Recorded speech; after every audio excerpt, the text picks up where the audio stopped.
இணைந்திருக்கும் நேயர்களே வணக்கம். தமிழோட நிகழ்ச்சியூடாக நிகழ்ச்சியிலே தொடர்ச்சியாக பத்திரிகைகள் பார்வையோடு இணைந்திருக்கலாம். கைவசம் 4 பத்திரிகைகள் இருக்கிறது. முதலிலே வலம்புரி நாளிதழின் செய்திகளோடு இணைந்திருக்கலாம். வலம்புரி நாளிதழுடைய பிரதான தலைப்பு செய்தியாக காணி விடுவிப்பில் வெளிப்படை அவசியம், ஐநாவின் இலங்கைக்கான ஒருங்கிணைப்பாளர் மார்க் தெரிவிப்பு. இலங்கை அரசாங்கம் தனியார் காணிகளை விடுவிப்பதில் வெளிப்படையாகவும் நியாயமாகவும் இருக்க வேண்டும் என ஐக்கிய நாடுகள் சபையின் இலங்கைக்கான வதிவிட ஒருங்கிணைப்பாளர் மார்க் ஆண்ட்ரூ பிரான்ஸ் தெரிவித்திருக்கிறார் என்ற செய்தி பிரதான செய்தியாக இருக்கிறது. ஏனைய முற்பக்க செய்திகளுக்குள் எதிர்வரும் காலங்களில் மன்னாரில் காற்றாலை திட்டங்களை இடைநிறுத்த அமைச்சரவை அனுமதி.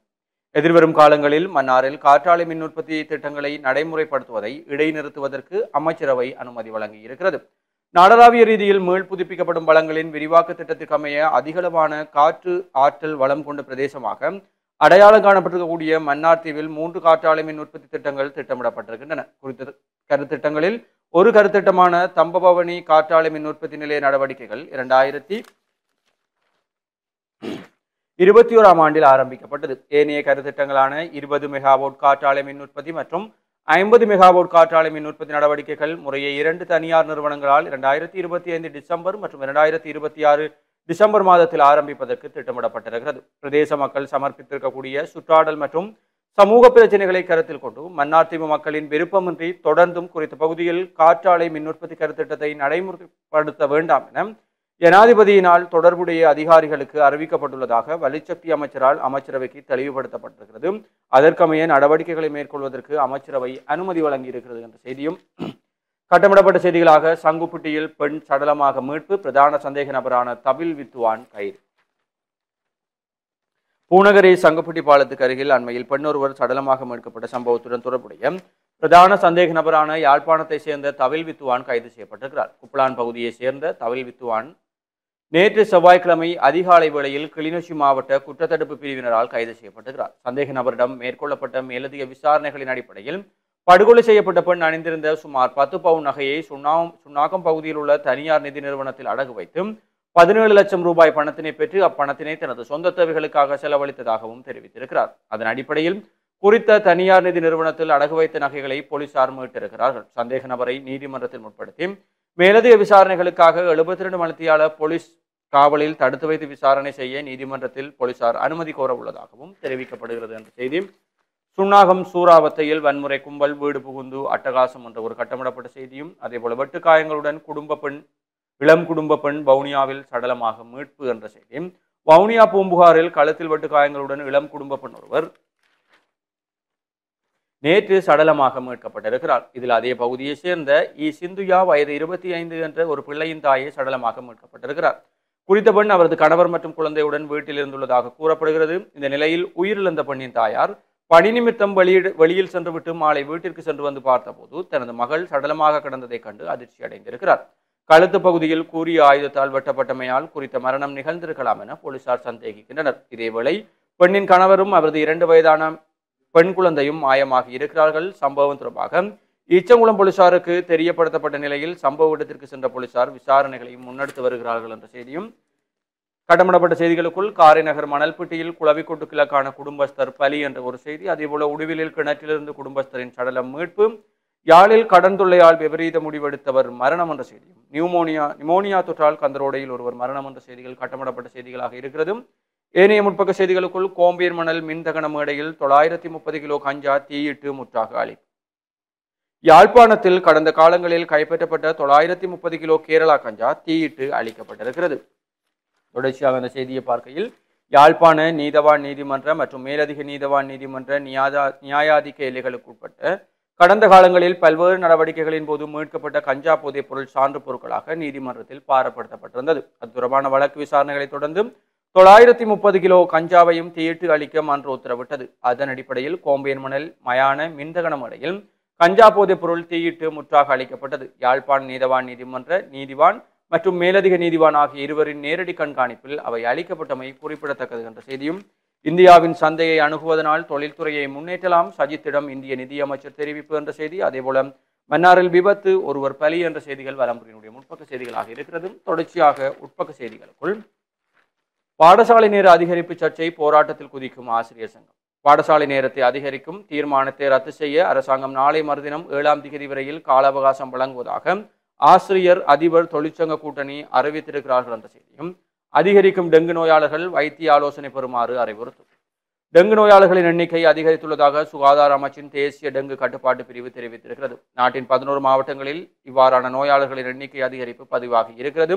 அண்மையில் பதிவான கனமழையுடன் காலநிலை காரணமாக ஏற்பட்ட நுழம்புகளின் பெருக்கம் காரணமாக இவ்வாறான ஒரு நிலைமை ஏற்பட்டுள்ளதாக சமூக மருத்துவ நிபுணர் டாக்டர் பிரசீலா சமரவீர தெரிவித்திருக்கிறார். அதன்படி கொழும்பு, ஹம்பகா, களுத்துறை, காலி, மாத்தறை, கண்டி மற்றும் குருநாகல் மாவட்டங்களில் அதிக எண்ணிக்கையிலான டெங்கு நோயாளர்கள் பதிவாகி இருக்கிறார்கள். இவ்வாறான சூழலில் காய்ச்சல், இருமல் போன்ற அறிகுறிகள் காணப்படும் ஆயின் முகக்கவசம் அணிதல் உள்ளிட்ட சுகாதார பாதுகாப்பு நடைமுறைகளை பின்பற்றுவது பொருத்தமானது என வைத்தியர்கள் தெரிவிக்கின்றார்கள். மேலும் சுவாச நோய்கள் ஏற்பட்டுள்ள எந்த தரப்பினரும் மூச்சு விடுவதில் சிரமம் காணப்பட்டால் உடனடியாக வைத்திய ஆலோசனை பெற வேண்டும் என்றும் அறிவுறுத்தல் வழங்கப்பட்டிருக்கிறது என்ற செய்தியும் காணப்படுகிறது. தொடர்ச்சியாக ஆசிரியர் பற்றாக்குறையை நிவர்த்தி செய்யுங்கள், பெற்றோர் கவனஈர்ப்பு. பாடசாலையின் ஆசிரியர் பற்றாக்குறையை நிவர்த்தி செய்ய வலியுறுத்தி கிளிநொச்சி வடக்கு கல்வி வலயத்துக்குட்பட்ட புளியம்புக்குனை கலவட்டி திடல் நாகேஸ்வர வித்தியாலய மாணவர்களின் பெற்றோர்கள் பழைய மாணவர்கள் கவனஈர்ப்பு போராட்டத்தில் ஈடுபட்டிருக்கிறார்கள் என்ற செய்தியும், வெளிநாட்டு செய்திகளுக்குள் கட்டடங்களை அழிப்பதால் பின்வாங்க மாட்டோம், ஈரான் ஜனாதிபதி எச்சரிக்கை. அமெரிக்கா மற்றும் இஸ்ரேல் நடத்திய தாக்குதலில் சேதமடைந்த அணுசக்தி மையங்களை முன்பை விட அதிக வலிமையுடன் மறுகட்டமைக்க உள்ளதாக ஈரான் தெரிவித்திருக்கிறார்கள் என்ற செய்தி. நேபாளத்தில் பனிச்சரிவு, 7 பேர் உயிரிழப்பு. ஹாட்பாட் குளியல் சீனாவில் அறிமுகம் என்ற செய்திகள் வெளிநாட்டு செய்திகளுக்குள் இருக்கிறது. தொடர்ச்சியாக உள்நாட்டு செய்திகளுக்குள் தமிழ் மக்கள் கூட்டணியும் தலைமைச் செயலகம் நேற்று முன்தினம் திங்கட்கிழமை இலக்கம் 58 ராமநாதன் வீதி யாழ்ப்பாணம் எனும் முகவரியில் அக்கட்சியின் செயலாளர் நாயகம் நீதியரசர் காவி விக்னேஸ்வரனால் திறந்து வைக்கப்பட்டது என்ற அந்த திறப்பு விழா தொடர்பான புகைப்படங்களும் பிரசுரிக்கப்பட்டிருக்கிறது. அதேபோல பிள்ளை கற்றாழை இலை அழுகலும் நோய் கட்டுப்பாடும் என்று பேராசிரியர் மிகுந்தன் அவர்களுடைய கட்டுரையும் பிரசுரிக்கப்பட்டிருக்கிறது. வலம்புரியினுடைய ஆசிரியர் தலையங்கமாக தீய வழியில் சென்று உங்களையும் அழித்து உங்கள் குடும்பங்களையும் அழிக்காதீர்கள் என்ற தலைப்பிலே ஆசிரியர் தலையங்கம். அறத்தால் வருவதே இன்பம் என்கிறது நம் தமிழ். உலகில் எந்த மொழியும் இவ்வாறு அறத்தை வலியுறுத்தி இருக்குமா என்றால் இல்லை என்பதே அதற்கான பதில். ஆம், அறத்தினின்று விலகி ஈட்டுகின்ற செல்வம் எதுவென்று நமக்கு மகிழ்வை நிம்மதியை தரமாட்டான். தவிர அத்தகைய செல்வம் பெருகுவது போல தோற்றம் அளித்தாலும் இருப்பதையும் அது இல்லாமல் செய்துவிடும். இங்குதான் அறத்தால் வருவதே இன்பம் என்ற தத்துவத்தை மீளவும் நாம் சிந்தித்தல் வேண்டும். இந்த சிந்தனையோடு எங்கள் நாட்டின் முன்னைய ஆட்சிகளில் நடந்தவற்றை ஒரு கணம் நினைத்து பாருங்கள். அரசு சொத்துக்களை கபலீகரம் செய்தவர்களின் ஒரே நினைப்பு அந்த சொத்துக்கள் தங்களுக்கு மகிழ்ச்சியை தரும், நிம்மதியை தரும், சுகபோகத்தை தரும் என்பதாகவே இருந்தது. அவர்கள் நினைத்தது போல மிக குறுகிய காலம் அந்த சுகானுபவம் அவர்களுக்கு கிடைத்தது. ஆனால் ஆட்சி மாறியது, காட்சியும் மாறியது. மாட மாளிகையில் இருந்து அவர்கள் வெளியேறுகின்றனர். அவர்கள் அபகரித்த சொத்துக்கள் மீளவும் அரசு சொத்துக்களாக மாறுகின்றன. கைதுகளும் சிறைகளில் தடுத்து வைப்பும் நீதிமன்ற வழக்குகளுமாக அவர்களின் காலம் கடந்து போகிறது. இது மட்டுமா என்றால் இல்லை, இன்னும் என்னென்னவோ நடக்குதாமே என்ற ஏக்கம் அவர்களின் நிம்மதியையும் தூக்கத்தையும் கெடுத்து விடுகின்றன. ஆக அறத்தை கடந்து சேர்க்கின்ற எதுவும் உரியவர்களை வாழ விடாமல், உறங்க விடாமல் சதா கொள்ளும். அதுவே இப்போது நடந்தாகிறது. இதை நாம் கூறுவதற்கு மூல காரணம் நம் வடமாகாணத்தில் இப்போது போதைப் பொருட்கள் பெருமளவில் கைப்பற்றப்படுகின்றன. போதைப் பொருள் வியாபாரத்தில் ஈடுபட்டவர்கள் தாம் கட்டிய மாளிகையில் இருக்க முடியாமல் பாழடைந்த கட்டடங்களிலும் மனித நடமாட்டமற்ற இடங்களிலும் தஞ்சமடைந்திருக்கிறார்கள். கூடவே அவர்களது குடும்பம் வேதனையில் தவிக்கிறது. இப்படி ஒரு வாழ்க்கை என்று ஏங்குகின்ற அளவில் நிலைமை வந்துவிட்டது. இங்குதான் அறத்தின் பாட்பட்டு பொருளீட்ட வேண்டும் என்றது நிலைக்கும்.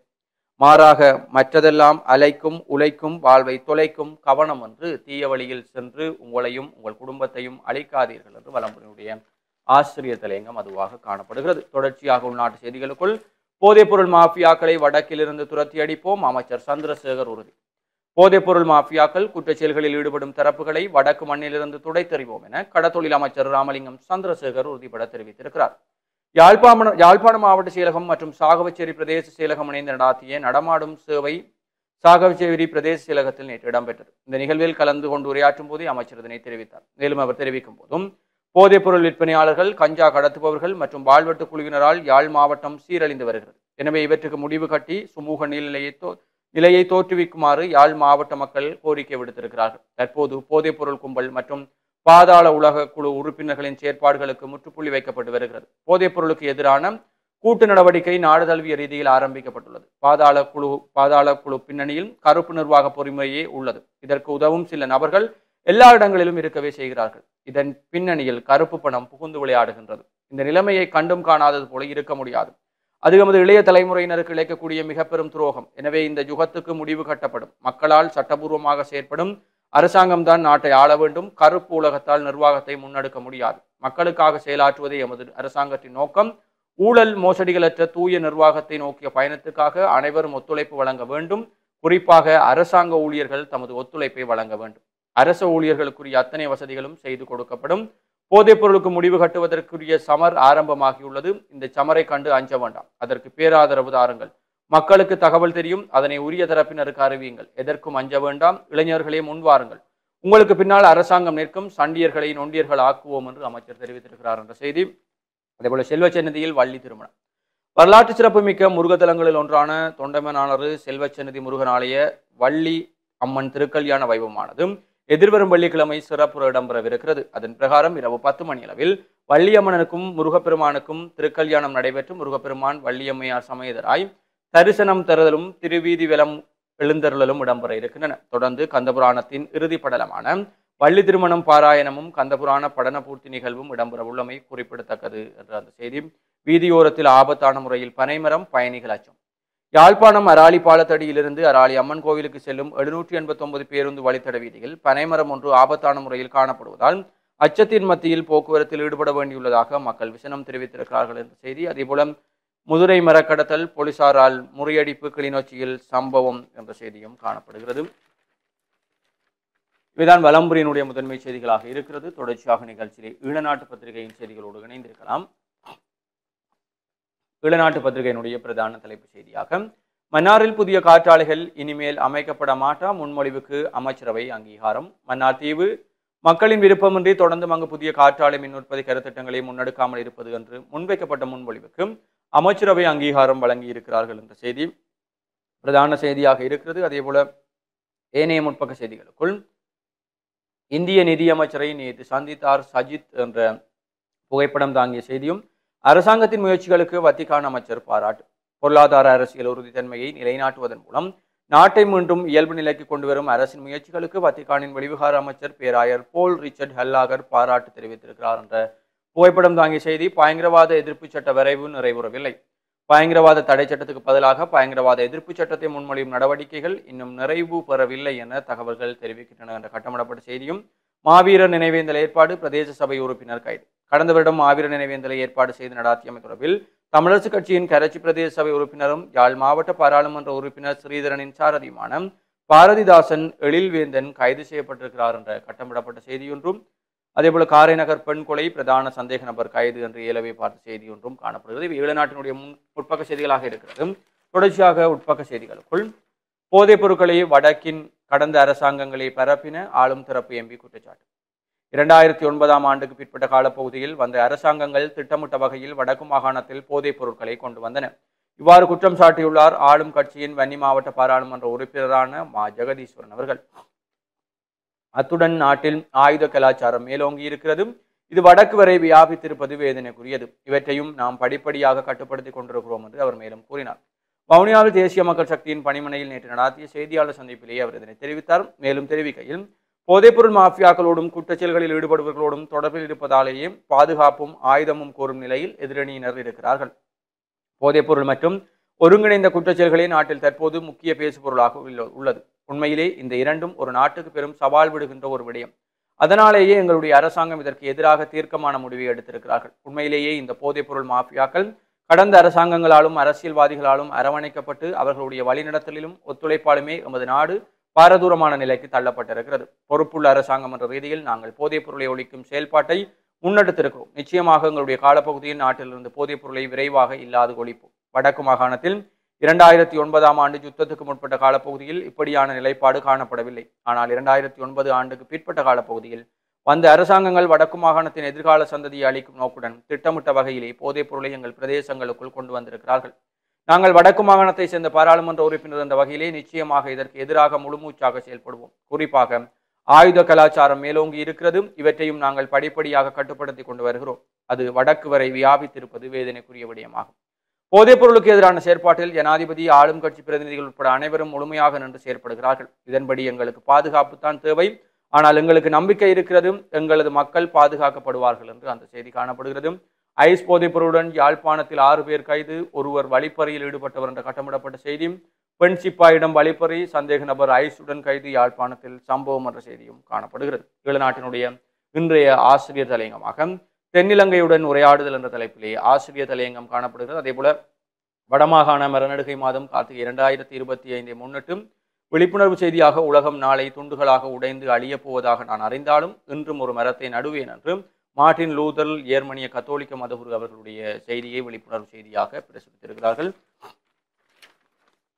தொடர்ச்சியாக உள்நாட்டு செய்திகளுக்குள் குற்றச்செயல்களை கட்டுப்படுத்த போலீசார் துரித நடவடிக்கை, போலீஸ் அத்தியட்சர் அரசு அதிபரிடம் தெரிவிப்பு என்ற புகைப்படம் தாங்கிய செய்தியொன்றும், வைத்தியர்கள் பற்றாக்குறையால் வைத்தியசாலைகளில் நெருக்கடி, சுகாதாரத்துறையினர் எச்சரிக்கை.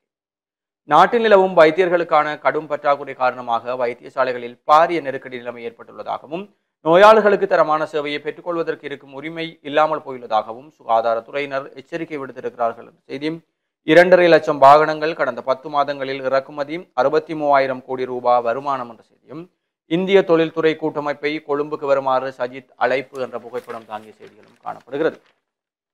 மக்கள் நலன் சார்ந்த விடயங்களுக்கு அதிகளவு நிதி ஒதுக்கீடு வேண்டும் என்ற ஒரு செய்தி. அதேபோல் அம்பாறை மாவட்டம் காரைதீவு பிரதேசத்தின் கலாச்சார விழா பிரதேச செயலர் கேட்போர் கூடத்தில் நேற்று இடம்பெற்றது என்று தொடர்பான புகைப்படங்களும் பிரசுரிக்கப்படுகிறது. ஈழநாட்டினுடைய இறுதிப்பக்க செய்திகளாக நாட்டில் புதிதாக அமைந்த 8,22,801 வீடுகள் வடக்கு மாகாணத்தில் மிக குறைவு. இலங்கையில் இறுதியாக மக்கள் தொகை மற்றும் வீட்டு கணக்கெடுப்பு 2012ஆம் ஆண்டு முன்னெடுக்கப்பட்டது. இதை அடுத்து 12 ஆண்டுகளுக்கு பிறகு 2024இல் மக்கள் தொகை மற்றும் வீட்டு கணக்கெடுப்பு நடாத்தப்பட்டது. அதன் அடிப்படையில் 2012 மற்றும் 2024 இடையில் வீட்டு அலகுகளின் எண்ணிக்கை 8,22,801 அதிகரித்திருக்கிறது என்று மக்கள் தொகை கணக்கெடுப்பு மற்றும் புள்ளி விவரத்துறை தெரிவித்திருக்கிறது. 2024ஆம் ஆண்டு மக்கள் தொகை மற்றும் வீட்டு கணக்கெடுப்பின் தகவல்களின் அடிப்படையில் இலங்கையில் மொத்த வீடுகளின் எண்ணிக்கை 60,30,541 ஆகும். இதில் அதிக எண்ணிக்கையிலான வீடுகள் மேல் மாகாணத்தில் பதிவாகி இருக்கிறது என்று அந்த செய்தியும் காணப்படுகிறது. அதேபோல கூட்டு எதிர்க்கட்சி பேரணியில் நாங்கள் பங்கேற்க மாட்டோம், மனோ கணேசன் அறிவிப்பு என்ற செய்தி. தொடர்ந்து அரசுக்கு கடன் வாங்கும் நிலைமை, கொழும்பு பல்கலை பேராசிரியர் பிரியங்க தெரிவிப்பு என்ற செய்திகளும் காணப்படுகிறது. இவை ஈழநாட்டினுடைய முதன்மை செய்திகளாக இருக்கிறது. தொடர்ச்சியாக ஈழநாட்டு பத்திரிகையை தொடர்ந்து உதயன் பத்திரிகையினுடைய செய்திகளை பார்க்கலாம். உதயன் நாளிதழுடைய பிரதான தலைப்பு செய்தியாக புதிய காற்றாலைகளை ஆரம்பிக்க மாட்டோம், அனுமதித்த திட்டங்கள் மாறாது, அரசாங்கம் நேற்று அறிவிப்பு. மன்னாரில் இனிவரும் காலங்களில் புதிதாக வேறு காற்றாலை மின் உற்பத்தி திட்டங்களை நடைமுறைப்படுத்தாமல் இருப்பதற்கு தீர்மானிக்கப்பட்டுள்ளது என அமைச்சரவை பேச்சாளர் நலிந்த ஜெயதீச தெரிவித்திருக்கார் செய்தி. இந்த காற்றாலை திட்டம் தொடர்பான செய்திகள் எல்லா பத்திரிகைகளுடைய பிரதான செய்தியாக இடம்பெற்றிருக்கிறது. அதேபோல ஏனைய முற்பக்க செய்திகளுக்குள் சுன்னாகம் சூறாவத்தையில் வன்முறை குழு அடாவடி, ஓட்டோ ஒன்றும் தீக்கிரை என்ற புகைப்படம் தாங்கிய செய்தி. சங்குப்பட்டியில் பெண்ணின் சடலம், பிரதான சந்தேக நபர் நேற்று கைது, வாக்குமூலத்தின் பரபரப்பு தகவல்கள் என்ற செய்தியும் காணப்படுகிறது. அதுபோல பட்ஜெட்டில் இம்முறை வரி அதிகரிப்பு இருக்காது, அரசாங்கம் அறிவிப்பு என்ற செய்திகளும் காணப்படுகிறது. இது உதயனுடைய முற்பக்க செய்திகளாக இருக்கிறது. தொடர்ச்சியாக உட்பக்க செய்திகளுக்குள் உயர் இரத்த அழுத்தத்தை கட்டுப்படுத்துவதற்கு மருந்து இலங்கையில் கண்டுபிடிப்பு. கழனி பல்கலைக்கழகத்துடன் இணைந்த ராகம மருத்துவ பீடத்தின் ஒரு மருத்துவ குழுவினர் உயர் இரத்த அழுத்தத்தை கட்டுப்படுத்துவதற்காக ஒரு புதிய மருந்தை வெற்றிகரமாக தயாரித்திருக்கிறார்கள் என்ற செய்தி. தமிழர்களுக்கு அங்கீகாரம் கிடைக்கும் வரை போராடுவோம், சட்டத்தரணி மணிவண்ணன் தெரிவிப்பு என்ற செய்தியும். நாட்டின் 4 இடங்களில் சுனாமி அனர்த்த ஒத்திகை, மக்கள் பதற்றமடைய வேண்டாம் என அறிவிப்பு. வடமராட்சி வடக்கு பிரதேச செயலர் பிரிவுக்குட்பட்ட பருத்தித்துறை கரையோர பகுதியில் இன்று புதன்கிழமை சுனாமி அனர்த்த ஒத்திகை நிகழ்வு இடம்பெற இருக்கிறது. இதனால் மக்கள் அனாவசியமாக பதற்றமடைய வேண்டாம் என யாழ்ப்பாண மாவட்ட அனர்த்த முகாமைத்துவ பிரிவின் பிரதிப்பணிப்பாளர் TN சூரியராஜா அறிவித்திருக்கிறார். சுமாத்ரா தீவை அண்மித்த கடல் பகுதிகளில் பல சிறிய நிலநடுக்கங்கள் தொடர்ச்சியாக பதிவாகி வருவதனால் இலங்கையும் சுனாமிக்கு தயாரான நாடு என்ற வகையில் யாழ்ப்பாணம், களுத்துறை, மாத்தறை மற்றும் மட்டக்களப்பு ஆகிய 4 மாவட்டங்களை பிரதானமாக கொண்டும் தேசிய சுனாமி ஒத்திகை நிகழ்வு இந்திய பெருங்கடல் பிராந்திய சுனாமி எச்சரிக்கை மையத்தின் கீழ் உள்ள 28 நாடுகளில் உள்ளடக்கிய பிராந்திய அமைப்புகளினால் ஏற்பாடு செய்யப்பட்டிருக்கிறது.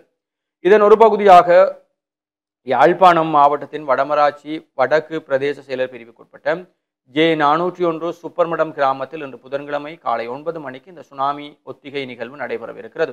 இது ஒரு ஒத்திகை செயற்பாடு என்பதால் இது தொடர்பில் பொதுமக்கள் அவரும் குழப்பமடைய தேவையில்லை என்றும் யாழ்ப்பாண மாவட்ட அனர்த்த முகாமைத்துவ பிரிவின் பிரதிப்பணிப்பாளர் TN சூரியராஜா தெரிவித்திருக்கிறார் என்ற செய்தி காணப்படுகிறது. இதேபோல வவுனியா பொருளாதார மத்திய நிலையத்தில் கமநல சேவை விற்பனை நிலையம் என்ற சிறப்பு விழா தொடர்பான புகைப்படமும் பிரசுரிக்கப்பட்டிருக்கிறது.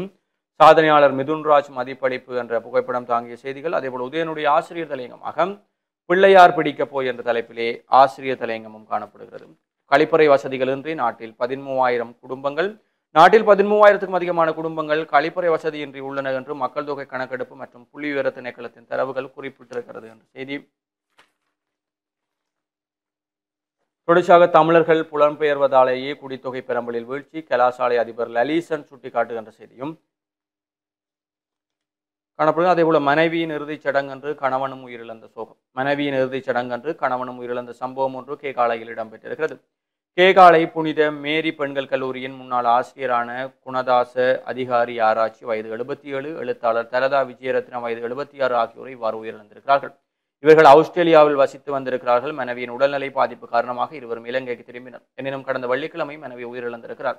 கடந்த ஞாயிற்றுக்கிழமை அவரது உடல் தகனம் செய்யப்பட்டு மனைவியின் பிரிவால் ஏற்பட்ட உடல் நலக்குறைவு காரணமாக மதச்சடங்குகளை முடித்துவிட்டு தகனத்துக்கு செல்லாமல் கணவர் வீடு திரும்பி இருக்கிறார். அவரது மனைவியின் உடல் தகனம் செய்யப்பட்ட போது திடீர் மாரடைப்பு காரணமாக கணவரும் உயிரிழந்திருக்கிறார் என்ற அந்த செய்தியும் அதேபோல உதயன் பத்திரிகை இன்றைக்கு புதன் பொய்கையாக மலர்ந்திருக்கிறது. புதன் பொய்கையிலே பண்பாட்டு வாசம் வீசும் மட்பாண்ட கைத்தொழில் என்று பவித் அருள் வசந்த் அவர்களுடைய கட்டுரை ஒன்று பிரசுரிக்கப்பட்டிருக்கிறது. காலாகாலமாக எமது பாரம்பரியத்தில் இருந்த ஒரு கலைநயம் மிகுந்த கைத்தொழிலே மட்பாண்ட கைத்தொழில். விவசாய யுகத்தில் சில்லு கண்டுபிடிக்கப்பட்டதை தொடர்ந்து செய்யப்பட்ட இந்த மட்பாண்டம் இன்று வரை மாறாத பாரம்பரியமாக காணப்படுகிறது என்று அந்த கட்டுரை தொடர்ந்து செல்கிறது. தொடர்ச்சியாக அந்த புதன் பொய்கையிலே சிங்கள குரல் என்ற தலைப்பிலே கட்டுரை ஒன்று, அதேபோல மரநடுகை தமிழ் மக்களின் தலையாய கடமை என்று நற்குணலிங்கம் நெல்லியடி அவர்களுடைய கட்டுரை ஒன்றும் பிரசுரிக்கப்பட்டிருக்கிறது.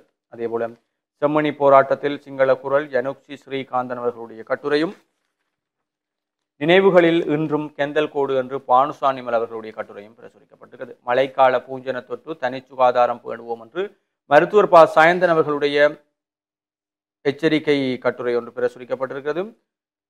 அதேபோல தொடர்ச்சியாக உள்நாட்டு செய்திகளுக்குள் ஆசிரியர் பற்றாக்குறையை நிவர்த்தி செய்யுங்கள், புளியம்பொக்குனை நாகேஸ்வர வித்தியாலயத்தில் போராட்டம் என்ற புகைப்படம் தாங்கிய செய்தியும் காணப்படுகிறது.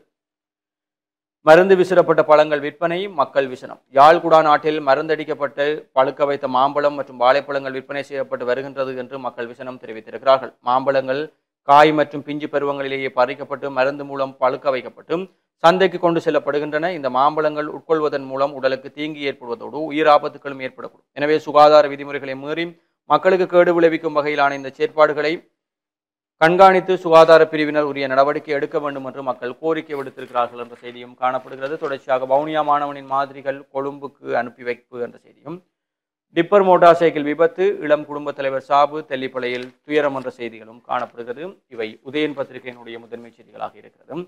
தொடர்ச்சியாக நிகழ்ச்சியில் தினக்குரல் நாளிதழின் செய்திகளோடு இணைந்திருக்கலாம். தினக்குரல் நாளிதழுடைய பிரதான தலைப்பு செய்தியாகவும் மன்னார் தொடர்பான செய்திதான். மக்கள் விரும்பாத திட்டம் வேண்டாம், மன்னாரின் காற்றாலை திட்டம் இனி வேண்டாம், அதிகாரிகளுக்கு அறிவுறுத்தினால் ஜனாதிபதி அனுர, அமைச்சரவையும் திட்டத்தை இடைநிறுத்த அனுமதி என்று எழுவி பார்த்த செய்திதான் பிரதான செய்தியாக இருக்கிறது. அதேபோல ஏனைய முற்பக்க செய்திகளுக்குள் யாழில் விற்பனையான இனிப்பில் புற்றுநோயை ஏற்படுத்தும் ரசாயனம், சுற்றி வளைத்த பிஎச்ஐ போலி உற்பத்தி நிறுவனங்களுக்கு சீல். யாழ்ப்பாணத்தில் சிறுவர்கள் பெரிதும் விரும்பி உண்ணும் பம்பாய் மிட்டாயில் புற்றுநோயை ஏற்படுத்தும் ரொடமின் பி எனும் ரசாயனம் இருப்பது பரிசோதனைகளில் இருந்து கண்டுபிடிக்கப்பட்டிருப்பது பெரும் அதிர்ச்சியை ஏற்படுத்தி இருக்கிறது. இந்த நிலையில் குறித்த பம்பாய் மிட்டாய்களை விற்பனை செய்திருக்கும் அதனை விநியோகம் செய்தவருக்கும் மிட்டாய்களை உற்பத்தி செய்தவர்களுக்கும் எதிராக யாழ் நீதவான் நீதிமன்றத்தில் வழக்கு தொடரப்பட்டு அவர்களுக்கு அபராதமும் விதிக்கப்பட்டிருக்கிறது. யாழ் நகர பகுதிகளில் உள்ள விற்பனை நிலையங்களில் கடந்த மாதம் திடீர் பரிசோதனைகளை மேற்கொண்டிருந்த யாழ் நகர பொது சுகாதார பரிசோதகர் டி கிரூபன் அதீத நிறமூட்டிகளை பயன்படுத்தி விற்பனைக்காக வைக்கப்பட்டிருந்த பம்பாய் மிட்டாய்களின் மாதிரிகளை சேகரித்து பரிசோதனைக்காக அனுராதபுரத்தில் உள்ள அரச பகுப்பாய்வு திணைக்களத்துக்கு அனுப்பியிருந்தார்.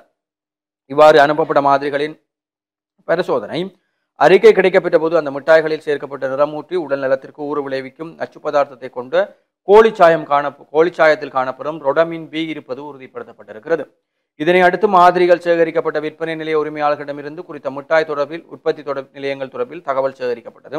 இதன்படி கிளிநொச்சி புதுக்குடியிருப்பு பகுதிகளில் இயங்குவதாக தெரிவிக்கப்பட்ட அந்த உற்பத்தி நிலையங்களுக்கு சென்ற போதும் அங்கு எந்த ஒரு தரச் சான்றிதழும் இல்லாமல் போலியான உற்பத்தி நிலையமாக அது இயங்கி வந்திருக்கிறமை கண்டுபிடிக்கப்பட்டிருக்கிறது. இதன் தொடர்ச்சியாக நடாத்தப்பட்ட விசாரணைகளில் அந்த நிறுவனங்களின் கிளை ஒன்று யாழ்ப்பாணம் கட்டைப்புறாய் பகுதியில் இருப்பதும் கண்டறியப்பட்டு அங்கும் சோதனை நடவடிக்கைகள் முன்னெடுக்கப்பட்டது. இதன்போது கட்டைப்புறாயில் காணப்பட்ட நிறுவனம் போலியான எந்தவிதமான தரச் சான்றிதழ்களும் அற்ற நிலையம் என்பது கண்டுபிடிக்கப்பட்டது. இதனை அடுத்து குறித்த மிட்டாய்களை விற்பனை செய்தவர், அதனை விநியோகித்தவர், அவற்றை உற்பத்தி செய்த நிறுவனங்கள், போலி உற்பத்தி நிறுவனங்கள் மீதும் நேற்று செவ்வாய்க்கிழமை யாழ் நீதவான் நீதிமன்றத்தில் வழக்கு தொடுக்கப்பட்டது. நேற்றைய தினமே வழக்கினை விசாரணைக்கு எடுத்துக்கொண்ட யாழ் நீதவான் நீதிமன்ற மேலதிக நீதவான் MNN உசைன் குற்றஞ்சாட்டப்பட்ட 3 பேருக்கும் தலா 60,000 ரூபாய் அபராதம் விதித்தது மட்டுமன்றி மிட்டாய்களை உற்பத்தி செய்த நிறுவனங்களை சீல் வைக்குமாறு உத்தரவிட்டார். இதன்படி அந்த போலி உற்பத்தி நிறுவனங்கள் மூன்றும் நேற்று சீல் வைக்கப்பட்டிருக்கிறது என்ற செய்தி காணப்படுகிறது. தொடர்ச்சியாக முற்பக்க செய்திகளுக்குள் பிரதான சந்தேக நபரான மருந்தக உரிமையாளர் யாழில் கைது, சங்குப்பிட்டியில் பெண் கொலை என்ற செய்தியும், பாப்பரசர் விரைவில் இலங்கை வருவார் அனுரவிடம் கூறிய பேராயர் கல்லாகர் ஆண்டகை என்ற செய்தியும் காணப்படுகிறது. அதேபோல யாழில் கைப்பற்றப்பட்ட 950 கிலோ கஞ்சா எரித்து அழிப்பு என்ற புகைப்படம் தாங்கிய செய்தியும் தினக்குரலுடைய முற்பக்க செய்திகளாக இருக்கிறதும். தொடர்ச்சியாக உட்பக்க செய்திகளுக்குள் போதைப் பொருளுக்கு எதிரான சமர் ஆரம்பம், வடக்கின் போதை மாஃபியா கூண்டோடு அழிக்கப்படும், அமைச்சர் சந்திரசேகர் தெரிவிப்பு என்ற செய்தியும், எம்பிக்களுக்கு துப்பாக்கி போலீஸ் மதிப்பாய்வு செய்து வழங்கும், எதிர்க்கட்சி பாராளுமன்ற உறுப்பினர்கள் பாதுகாப்பிற்காக துப்பாக்கிகளை கோருகிறார்கள், அவரது கோரிக்கைகள் தொடர்பில் போலீசாரால் பாதுகாப்பு மதிப்பாய்வுகள் முன்னெடுக்கப்பட்டு உரிய நடவடிக்கை எடுக்கப்படும் என அமைச்சரவை பேச்சாளர் அமைச்சர் நளின ஜெயதீச தெரிவித்திருக்கிறார் என்ற செய்தியும், மாற்றுத்திறனாளிகளுக்கு உதவித்தொகை 50,000 ரூபாய் வீட்டு திட்டத்திற்கு 20 லட்சம் என்ற செய்தியும் காணப்படுகிறது. உள்ளூர் வாசிகளும் கஞ்சா பயிரிடலாம், சாகுபடி திட்டத்தை ஆரம்பிக்கும் அரசு என்ற செய்தியும், வரி அதிகரிப்பில்லை மக்களுக்கு நிவாரணம், புதுவரவு செலவு திட்டம் என்றால் வெள்ளி என்று பாராளுமன்றத்தில் என்ற ஒரு செய்தி காணப்படுகிறது. தொடர்ச்சியாக வடக்கு கிழக்கில் இடம்பெறும் கசிப்பு விற்பனையை கட்டுப்படுத்துக சாணக்கியன் எம்பி கோரிக்கை.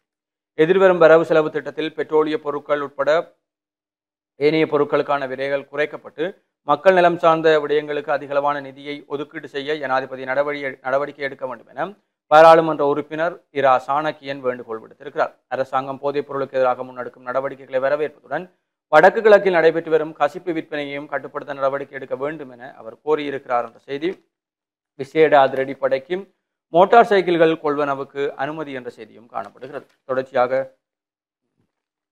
வடமராட்சி வடக்கு பிரதேச செயலர் பிரிவில் இன்று தேசிய சுனாமி ஒத்திகை நிகழ்வு என்று ஏலவே பார்த்த செய்தி ஒன்றும், அதேபோல வவுனியா பொருளாதார மத்திய நிலையத்தில் கமநல சேவைகள் விற்பனை நிலையம் திறப்பு. வவுனியா பொருளாதார மத்திய நிலையத்தில் கமநல சேவைகள் நிலையத்தின் விற்பனை நிலையம் நேற்று செவ்வாய்க்கிழமை திறந்து வைக்கப்பட்டிருக்கிறது. வவுனியா மாவட்ட அரசாங்க அதிபர் PS சரத்சந்திர இந்த விற்பனை நிலையத்தை திறந்து வைத்திருக்கிறார். குறித்த விற்பனை நிலையம் வவுனியா மாவட்ட விவசாயிகளின் நலன் கருதியும் குறைந்த விலையில் வவுனியா மாவட்ட மக்களுக்கு விளைபொருட்களை விற்பனை செய்யும் நோக்கிலும் குறித்த நிலையம் திறந்து வைக்கப்பட்டிருக்கிறது. இதேவேளை குறித்த நிலையம் இலங்கையில் உள்ள பொருளாதார மத்திய நிலையங்களில் முதன்முறையாக வவுனியா மாவட்டத்திலேயே திறந்து வைக்கப்பட்டுள்ளமை குறிப்பிடத்தக்கது.